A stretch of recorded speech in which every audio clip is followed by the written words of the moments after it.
Welcome to the Smoke and Rope Podcast. I'm your host, Ryan Basor, and today is episode 70, and I'm super excited to have Superior Selections, UP's premier cannabis flower brand, and maybe brand in general. So guys and gal, thanks for being on the show.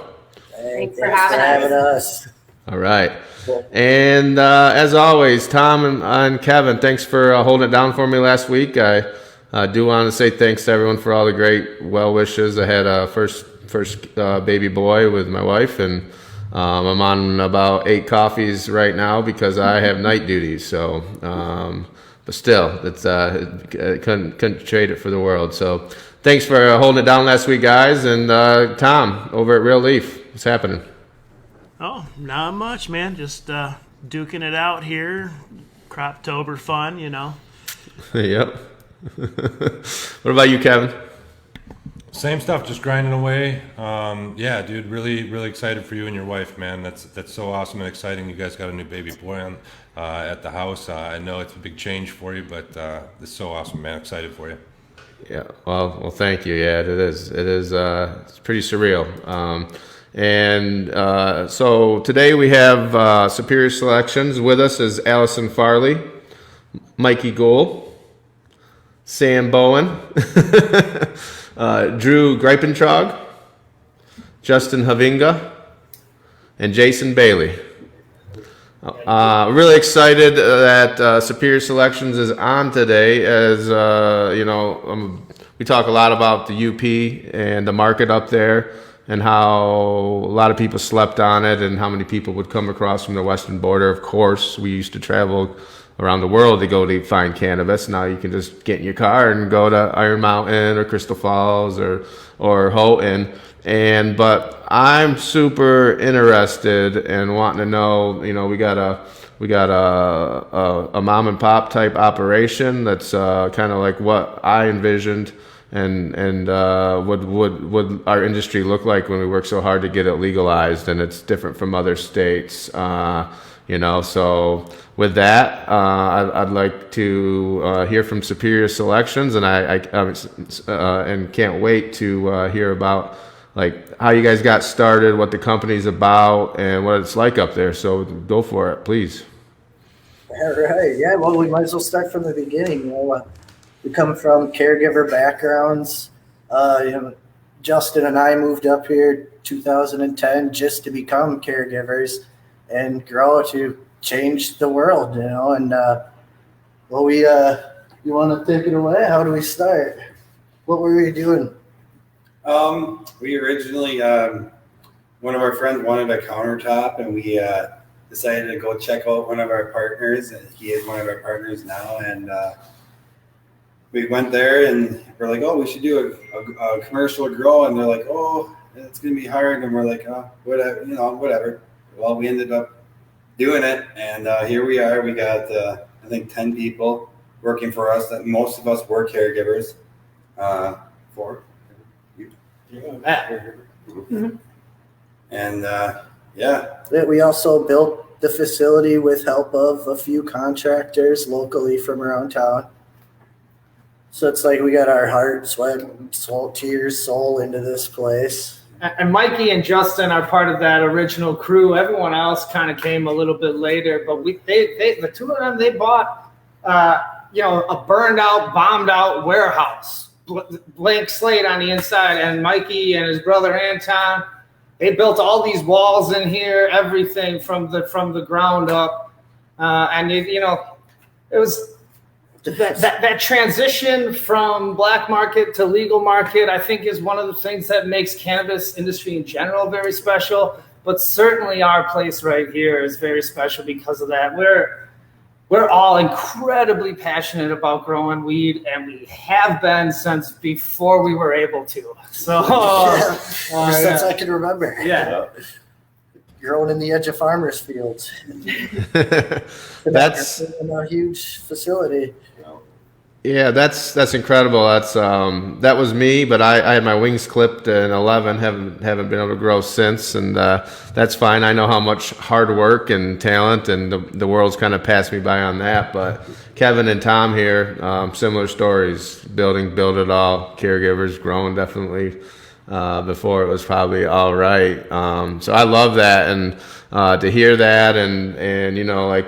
From where I'm at right now in Lansing, it's quite a drive up to the UP, and I was just up there for a vendor day tour, and got to smoke some of your pre-rolls like we mentioned on the show from Northern Specialty and Penny and Shelby and the group, and they were wonderful. And it's awesome that you guys are up there doing that. And so I did want to talk to you a little bit. Obviously, you just talked about coming over from the caregiver market, and you guys are known for having pretty strong genetics. Well, where did you guys, how much of those are carryovers? Are you guys doing any breeding yourselves? And what's your plan on that to continue to evolve? Some of the genetics that we have here, him and I have been growing for years 10, now. 15 years. 10, 15. A lot of the other genetics we have transitioned over from caregiver grows into here. We have started some of the genetics. Like our superior strain is Purple Punch crossed with Complex Kush. It's two of my favorite strains too, making an amazing strain. And that was bred here. That was bred by our old battalion. Yeah. Right? Yeah. Shout out to our old crew for getting that bred. That's our house strain right now. Yeah, we have popped seeds and strain hunted in here in the past and found some killer, like our new Lilac Diesel. Oh, it's amazing. Yeah, Platinum Kush Breath. And others just some land races from the past. Our Princess Kush. That's old. It's a 30, 40-year-old strain coming from guys that taught us how to grow. So it's just awesome. And our seed bank is huge. We have multiples that I would just love to go and just pop new ones and keep finding. But the next step is to expand so we have the room to be able to do that stuff. And anyone who knows cannabis knows that pheno hunting, that's a long, arduous game. And that takes a lot of time and a lot of money. So that's something that we like to pick our pony and stick with it. But, if you're not growing, you're dying type thing. So we have to be still popping new strains. And that is difficult. The three most recent were Platinum Kush Breath, Super Lavender Butter, and Lilac Diesel. And we've honed in on all three of those now. Mm-hmm. So who knows what the next seed pop might be. Yeah. Guys, talk to us a little bit about working up in Iron Mountain. How has the community been towards you guys? Have they embraced you guys? And then, through the build-out process, I know it's, for me, it was a bit of a struggle here in Lansing. The building department can be somewhat difficult to work with and getting your projects completed in a timely fashion. How was that for you guys, coming up from caregivers and having to go into a commercial building and retrofit it and that process? How long did it take? And again, how was the community to work with? Yeah, the build process, it's just under a year. We had a lot of help from local contractors with getting ahead of the game. We've had a lot of struggle with stuff like CO2. There's no codes for it. It's plug and play, but it's there's just not much info on it for growing and having it in a facility. So that was a real struggle, but as everything else was just loyal to local. We had a lot of great contractors, foamer guys, and we got all our wood from local in town for framing the walls, the metal. These guys were great around town here. The city was good. Yeah, the city helped us. The city here, Iron Mountain, they never turn down a business. If you got an idea and you want to open a business, they're going to help you whatever they can do to get you to open that business. And, they say that too.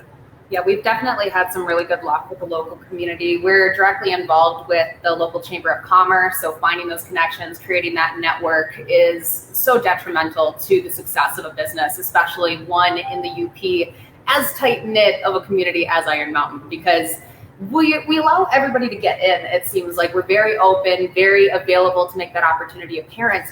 But if you end up messing that up for some reason or getting on the bad side of locals anywhere in the UP, it can be really hard to get that respect back. Being so small. Yeah, one of the it things seems that having that kind of support from the local community is huge. And also, there's something to be said to building something out yourselves. We did the same thing. Actually, a lot of the people who helped build our facility stayed on as full-time growers because they were sick and tired of swinging hammers. And Kalkaska was they embraced things, but that gave us the opportunity to pivot at any point in time instead of having to call a whole string of contractors to say, okay, now we got to change plans because the MRA has decided to change something on us, or we found out there is a deficiency that we were unaware of. We were one of the first grows, if not the first, north of Lansing. We've been operational for almost 3 years, so we understand building the plane while you're flying it, but staying lean and having your own crew that you count on is crucial, 'cause especially right now with shortages in labor and materials. Having the support locally is crucial for your own success, and it shows too all the way through to the flower. I'm really excited to see where is downstate here for us. What stores, like where can we find your flower? Because I'd like to actually seek it out, or where's the best place to go to find out where we can pick some of your products up. Yeah, absolutely. So right now we just got into 21 dispensaries in the state of Michigan. We're really excited about that. We were only at 15 in July when I had the opportunity to pop over. So we've been working hard this whole summer, making sure to get in there. In Lower Peninsula, the most recent, we got into Herbology. So we are in their shops. We are also in Doomgrass, in Manistee, Bay City, and Cadillac. Below the bridge also would be a couple of different Bay City dispensaries. We've got Hashish Boys has one of our concentrates currently. Lake Effect in Portage is another really good one. They feature our Irukandji, which has been a real hard hitter. If you're a fan of myrcene, that is the direction you want to take for our strains. So those are just a couple of them. You can check out the entire list. We have a ton up in the UP as well. Penny, as you guys mentioned, being one of them. Fire Station locations, the Marquette Doomgrass location, Blazed and Confused, all sorts of great stuff. Cannabis Lupus Cafe. The full list you can find at superiorselectionsmi.com at the very bottom of our page for anyone that has a product in it right now. Awesome. You mentioned concentrates. Are you guys also a processor, or do you guys are you working with someone locally? We've had the chance to work with a couple of pretty great processors. Pyramid and Uplifton are current right now, so we have a really great collaboration rolling with those guys. Some of our known strains going into concentrates. I know that there's a Siberian tiger berry that's available through Uplifton. That's going to be ours. The Irukandji, whenever you see that. I'm pretty sure in the state of Michigan, I have yet to run across another dispensary that is selling this strain. So anything with Uplifton is going to say sourced by Superior Selections right on the box. Really easy to find. And also the Pyramid concentrates do a really good job representing our and also Earl King as well. Yes, Earl King was one of our very first collaborations, actually. We only have a few of their products available right now on our leaf link, but they've been hard hitters. And I believe that Penny may have a couple of them up at her shop too. Awesome. Excellent. Yeah, you mentioned a lot of stores. It's a lot of the stores that Redemption are in. So that gets me to my next, my philosophy from day one was, I've been down here battling the likes of the MCMA and their pre-existing entities and people. That's been since 14 really, and 15. So I made a choice to try to be in all the old, like the mom and pops, the locals, the caregivers, the people that honestly are running great stores. It's fun to see them. What's your guys' philosophy? Obviously, you're in a lot of mom and pop, really grassroots type stores. But also, what are you guys thinking about doing? Are you guys looking to do this for the rest of your lives? Or are you trying to sell in 5 years? Like a lot of folks out there. Just curious. I think because a lot of us have such a strong passion in cannabis, we're in this for the long haul. I don't think that there's any type of a game plan that doesn't directly include cannabis and superior selections in it. We know that this is a really unique opportunity to jump into a market really early, make a name for ourselves, and not only that, educate the community on the products that we're putting out, raising that standards on what you're asking for when you're putting those products in for testing. What is the terpene profile? What, the percentage of CFUs that you're going to find in your products?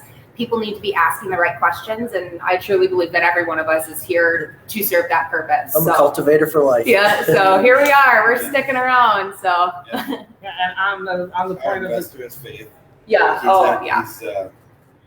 Yeah. We have an excellent investment team. Our ownership squad is amazing. He's actually in local healthcare, which really makes it an awesome scenario for us to help educate and kind of get more of a trust built up specifically with the community, knowing that we're partnered with a local doctor. Yeah, our money is local, our business is local. Yeah, and speaking to the thought of the community outreach and just the cottage industry up here, you talk about mom and pop shops, that's the entire UP, whether you're selling weed or you're selling syrup or you're canning peaches or something, everyone's got a business on their front doorstep. So that it's a fairly common thing.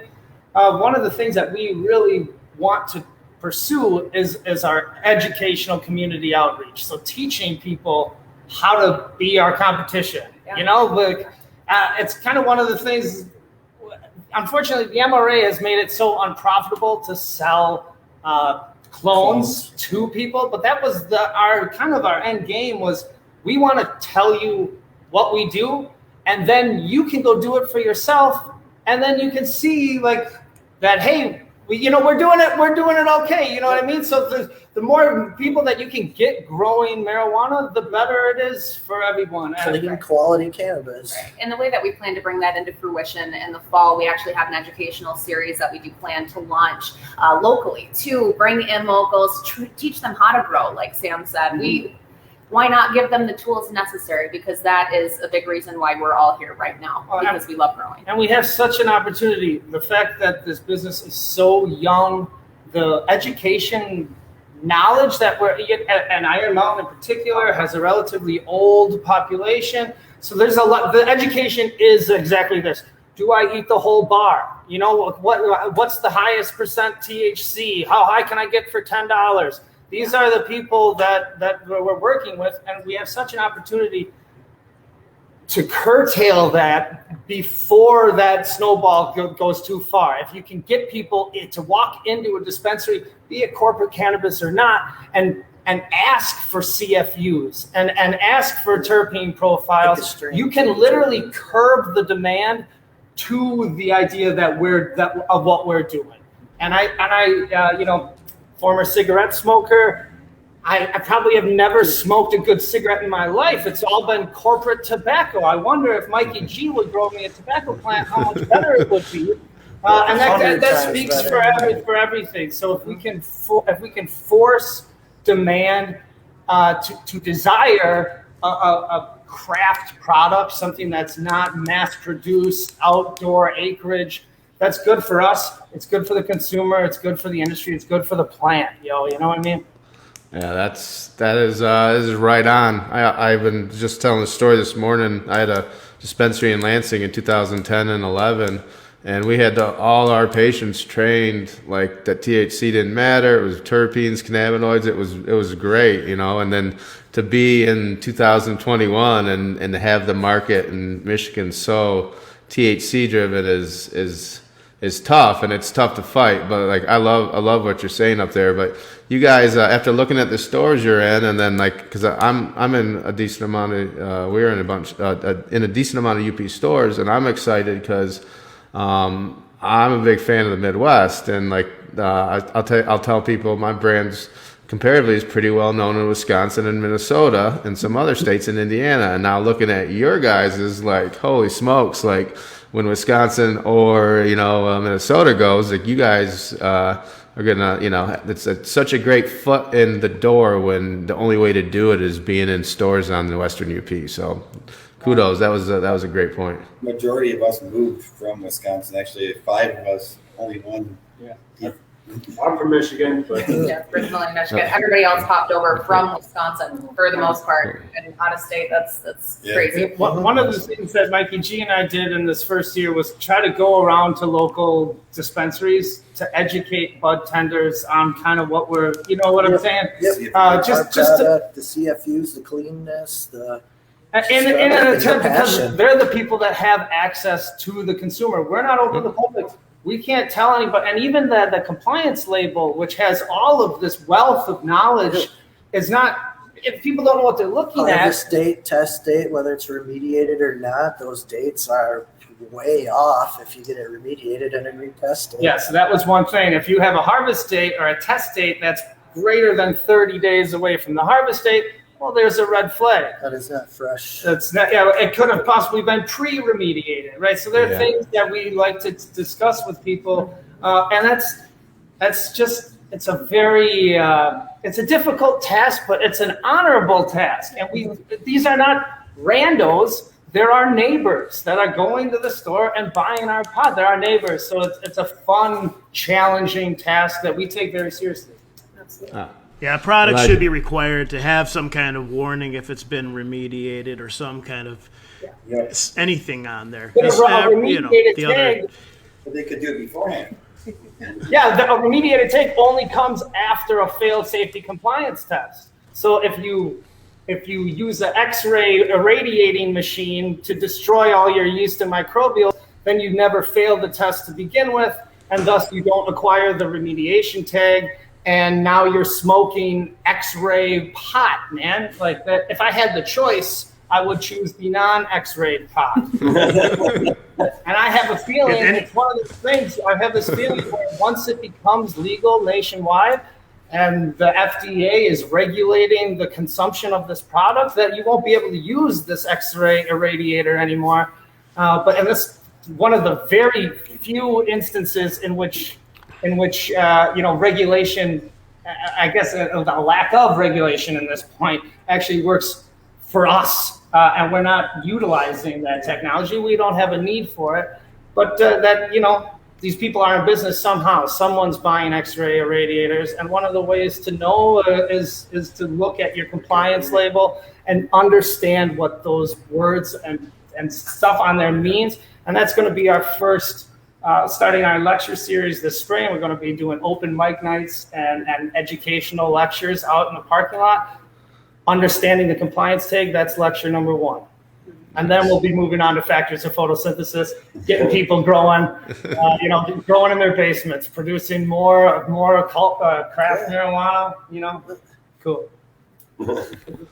Yeah, I commend you guys on your approach. It's definitely warranted that we need to get out there and spread the word on what's important in cannabis. Just recently we've been seeing all the hype with a 41% THC strain supposedly floating around the internet. And Ryan and Tom and I've discussed this. I'm sure you guys all know that the THC percentage bullshit. That's just exactly what it is. It's bullshit. And so I commend you guys for getting out there and speaking to people and getting them aware of what they should be looking for. But I disagree with you. I do think that when the FDA gets involved, that they are going to allow radiated weed because they allow it in Canada. And these big operators can't grow weed that's not moldy. So they're going to lobby for them to be allowed to do this shit. And it's up to us, the small guys, like you guys, the soldiers on the ground, to spread the good word and bend that curve in our favor so that we get good products in this country instead of the bullshit that we're forced to eat and the stuff that we're forced to smoke from other dispensaries. So I just wanted to say that real quick. But my question to you guys are, you had mentioned, Ryan was talking about Minnesota and Wisconsin. You guys have plans to expand. Are you guys set in Iron Mountain, want to be there forever, or you guys want to break this thing open and start to get down below the bridge and maybe to some of those other states? Well, first, I guess, is to expand bigger in our facility. We have such a huge facility. We're only in a quarter of it right now. Yeah, we have 54,000 square feet available, and we have 10,000 built out right now. So I guess it would just be getting bigger and then, move on from there. But never stop growing, never stop learning. Keep recruiting local community members to jump in and join the team, because as you can see, this is superior selections, which you are seeing right now, with the exception of 3 people, basically. Yeah, So they're in the trenches right now. Yeah, and they can Somebody's got to work. So anytime you have any of our products, you can bet that at least one of these spaces has been hands-on with that. You know, we're hands-on trimming, we are hands-on harvest, every single thing. So being able to open up the door for other people in the community to get into the cannabis industry, even if it's just as a subcontractor in trimming or, you know, bucking plants, doing whatever it may be, we love being able to give people that chance, because most times resumes hit dispensaries and the second they see that there is no experience with other dispos, well, we're going to put you at the bottom of the pile. So it's great to be able to do that. We just recently brought on another subcontractor. They are amazing to work with, and some of them actually work with a few of the dispensaries in the UP. So love having the opportunity to open up some doors for people. I got a question. I'm fascinated about the other states, and like you guys now, you said some of you from Wisconsin. I give a shout out. My dad grew up in Packwaukee, and my brother did federal prison in the Medium in Oxford. So we've been there a few times. But what are your friends saying about what's going on? What's the attitude with the government there? I know the Republican governor for all these years, they believe it's Scott Walker's kind of stopped it. What's happening there? And what's everyone's attitude? The Tavern League rules Wisconsin. Wisconsin is a drinking state. Yeah. They base their whole state sales on their alcohol. That's what the belief is. That's it. And they see that obviously when states that legalize alcohol sales go down. So we come from Appleton area, me and Justin, and College Avenue. There's 35 bars in 2 miles, maybe more than that, less mileage. Something like that. Yeah, you see the memes that come out, like the country's drunkest cities, and there's like 95% of them are Wisconsin. Yeah, no, that's wild. What's your friends and family's attitude like about what you guys are doing up here, and are you getting more and more people asking to come too and join what you're doing? All my friends know I've been growing my whole life, so they knew I was going to end up doing this. We've tried getting other people. No one's wanted to come yet. Yeah, the funny thing is, actually, Drew's mom just came in and took a tour of the facility, and she's definitely supportive of the dream. Drew's been chasing after this for quite some time as well. Long time. Friends are waiting for kids to turn 18. So Yeah, that's another thing. Speaking of the tours and whatnot, we love getting community members in here to take tours. You know, having a family day, I think, would be great, because I am definitely the black sheep of my family personally, and jumped entirely out of my base in radio, which is where I initially came over from, to get involved in cannabis at the very beginning, I would say, of the craziness, right as COVID kicked off. So trying to change the opinions, change the stigma as a single mom of a 7-year-old, it is so important. You know, parents in cannabis, I love it. It's great to see. It's amazing how quickly you can change attitudes, though, with just a tour and some education. You know, It's like, look, it's not the boogeyman. It doesn't bite. Yeah.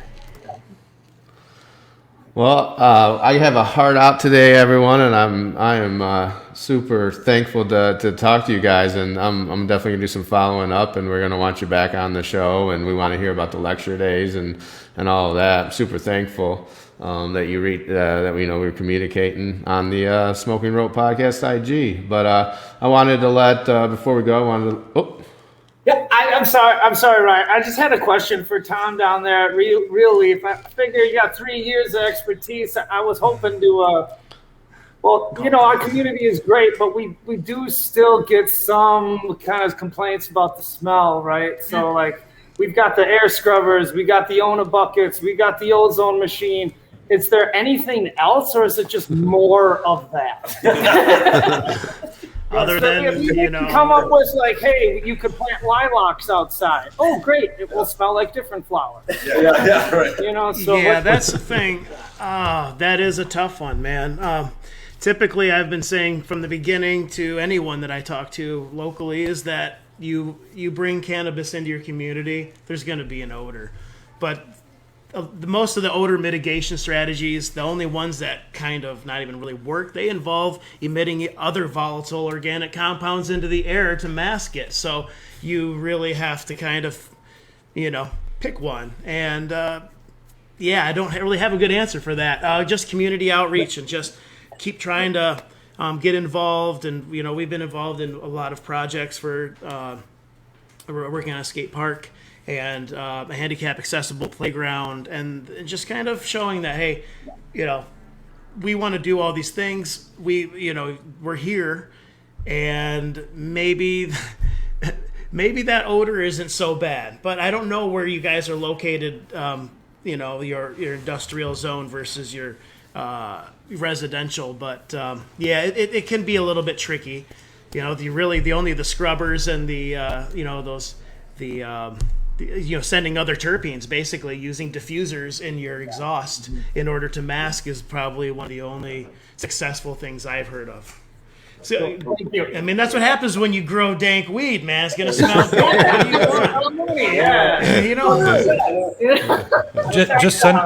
Just send it through the willow, kill all the terpenes, dude. It'll smell like cardboard. It'll be perfect. No problem, dude. You got this. Thank you for that. We appreciate it. Kevin, do you have any final thoughts or goodbyes? No, I had a lot of fun with you guys today. It was nice meeting you guys. I didn't know what to expect when we jumped on today, kind of like every week. And every week it's a new surprise. And it was, like I said, it was super cool to talk to you guys. I appreciate you guys taking the forefront on educating the patients and the consumers, because that's something that's on kind of our shoulders, because these big corporate companies, they want the exact opposite. They want them dumb, and they want red and green buttons and stupid shit like that. So I appreciate you guys, and glad to have you on the show, and wish you guys all the best. Thank you very much. Tom? We always love meeting like-minded people. Love your story. Love, just keep it up. I think if we can ever break off and have some time to do like a facility swap for tours and stuff, I'd love to bring my team up. And I'm definitely going to keep an eye out for Superior Selections at the dispos and pick some up when I see it, because that's I love what you guys are doing. I can't wait to try your products. Awesome. Awesome, man. Thank you. You guys have any final goodbyes? Keep on grinding. Keep on growing. Grow and learn. Well, thanks for coming. Thanks for coming on. This is it's great that people, for me, like always meeting new people and knowing there's people like all of you out there doing what you're doing is it's uplifting when there's a lot of negativity. So I love what you guys are doing. Thanks for being on, and we're gonna love to have you in the future. So with that, see everybody next week. Thank you. Thank you. Thank you.